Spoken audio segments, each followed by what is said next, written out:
Bismillahirrahmanirrahim. Assalamualaikum warahmatullahi wabarakatuh. Perkenalkan, nama saya Intan NIM 1904010068. Baik, pertama tujuan dari pembuatan video ini untuk memenuhi tugas aktif dari ekonomi internasional.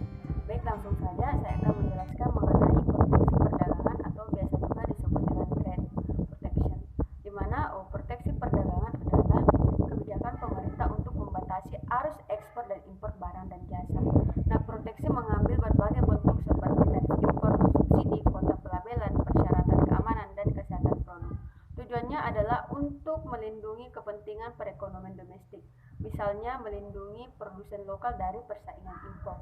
Kemudian, proteksionisme adalah musuh perdagangan bebas. Berikut saya akan mencoba merinci alasan mengapa sebuah negara memperlakukan proteksi perdagangan, di mana yang pertama yaitu mencegah proteksi yang tidak adil. Nah, proteksi perdagangan bisa jadi merupakan bentuk pembalasan kepada negara mitra, karena produsen di negara mitra mungkin menerapkan praktek anti persaingan seperti dumping, di mana dumping adalah praktik di mana produsen mereka mengekspor pada harga lebih murah dibanding dengan harga pasar dalam negeri mereka. Nah, karena lebih murah dari yang seharusnya, perusahaan domestik harus menghadapi persaingan yang tidak wajar dari barang impor. Untuk mencegah efek buruknya, pemerintah menerapkan proteksi dengan memberlakukan tarif anti dumping. Kemudian yang kedua yaitu menyelamatkan lapangan kerja domestik seperti impor yang rendah yang dapat menciptakan lebih banyak pekerjaan bagi pekerja domestik. Nah, ketika impor rendah, produsen domestik meningkatkan outputnya untuk memenuhi kenaikan permintaan dari konsumen. Mereka berinvestasi di barang modal dan merekrut tenaga kerja baru. Kemudian yang ketiga yaitu menyelamatkan lingkungan dan konsumen. Nah, dalam hal ini proteksi membantu untuk membatasi kerusakan yang ditimbulkan akibat tingginya impor. Nah, produsen domestik mungkin menuntut perlakuan yang adil antara produk domestik dengan produk impor.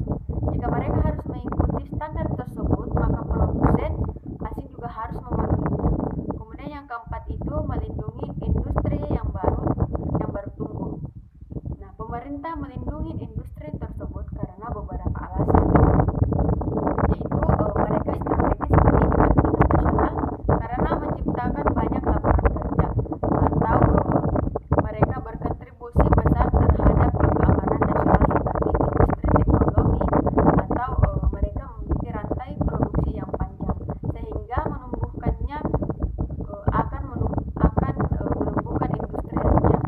Kemudian yang kelima yaitu melindungi industri yang telah matang dan strategis. Nah, proteksi tidak hanya untuk industri baru, tetapi juga yang telah mencapai tahap matang.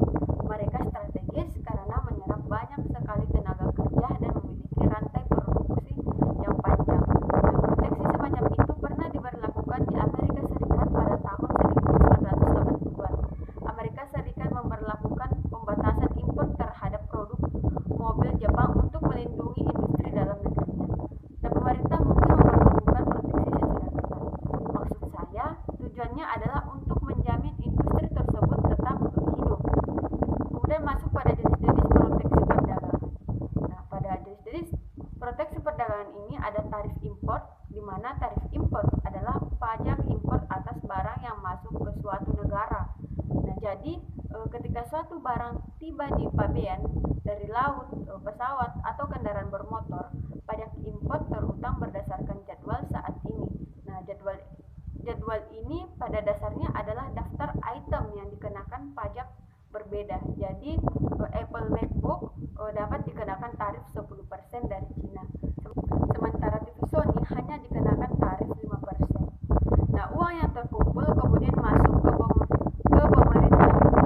Jenis pajak pemerintah seperti jenis pajak lainnya. Kemudian yang kedua itu ada kuota. Nah, cara lain dari bentuk proteksi atau perlindungan industri domestik terhadap persaingan barang impor adalah melalui penetapan kuota impor. Nah, kuota impor adalah hambatan atau pembatasan kuantitatif dari sejumlah barang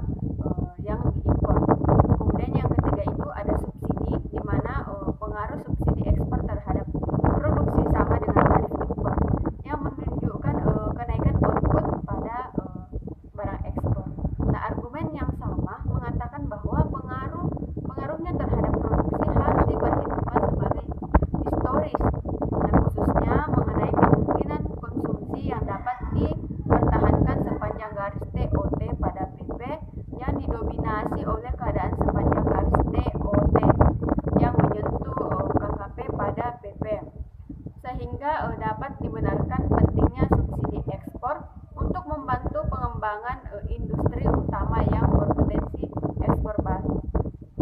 Kemudian yang keempat itu ada devaluasi. Ada devaluasi mata uang. Nah, di mana devaluasi ini adalah kebijakan moneter yang diambil oleh pemerintah untuk melakukan penurunan nilai mata uang dalam negeri terhadap mata uang luar negeri, khususnya pada mata uang asing yang sangat berpengaruh dalam perdagangan internasional. Tujuan dari devaluasi ini diambil biasanya dilakukan dalam rangka memperbaiki neraca pembayaran luar negeri sehingga kurs mata uang asing menjadi relatif lebih stabil. Kemudian yang kelima itu ada lisensi, di mana lisensi ini adalah istilah yang terdapat dalam peraturan perundang-undangan yang berkaitan dengan hak kekayaan intelektual di Indonesia. Nah, mengurusnya berarti memberikan perlindungan hukum bagi pelaku usaha atau pemilik hak kekayaan intelektual. Tujuan pengurusan lisensi adalah mendapatkan perlindungan secara hukum bagi seluruh pelaku usaha agar dapat melindungi kekayaan intelektualnya dan tidak digunakan oleh pihak lain. Nah, lisensi ini dapat diberikan pada pihak atau pengusaha lainnya agar dapat melakukan aktivitas usaha dengan menggunakan merek atau produk dari pemilik hak intelektualnya secara legal. Kemudian yang keenam itu ada pengekangan ekspor sukarela. Penangkapan renter quota atau FAIR biasanya diterapkan secara bilateral, yaitu dari satu eksportir ke satu negara pengimpor.